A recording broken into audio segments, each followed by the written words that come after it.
Hello Paddocks Press readers. Over the past few weeks, we've been discussing various prescribed forms used in community scheme management. We've discussed 4 forms so far, have highlighted what they are for, when and how they should be completed, and to whom they should be submitted. Today we will continue with this series by looking at Form CS2, the form to be used when submitting an annual return to the Community Schemes Ombuds Service.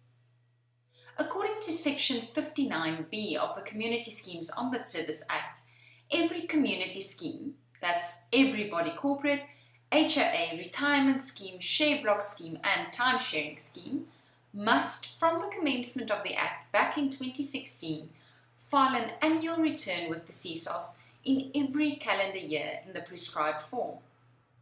Let's take a closer look at this form. Form CS2 can be downloaded from the CSOS's website or from our website, paddocks.co.za, where you will find it under our resource library. The first part of this form, labelled for office use, is to be left blank and completed by an employee of the CSOS following your submission of the form. Section 1 requires that you complete the scheme's particulars. For example, that you fill in annual return of the XYZ body corporate, approved at the general meeting held on the 21st of November 2018, or whenever you held your AGM. The next part of the form provides space for you to complete the name of your community scheme, your CSOS registration number, which you should have received following your earlier submission of Form CS1, and the date upon which your scheme was registered with the service.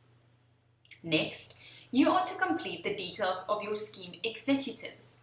These are your directors or trustees. You have to provide the names, identity numbers, and contact details of each of these members of your scheme's executive committee. When submitting Form CS2, you are to attach your scheme's audited financial statements as well as a levy schedule, and the form provides space for you to tick off once you have done so.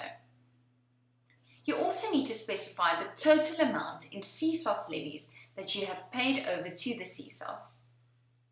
The next part of the form requires that you specify which details originally noted on the registration form you previously submitted, Form CS1, has changed subsequent to your submission of same. In addition to noting those amendments here, you are also required to attach Form CS1A to this annual return, which form should set out the old and the new details, pre and post amendment.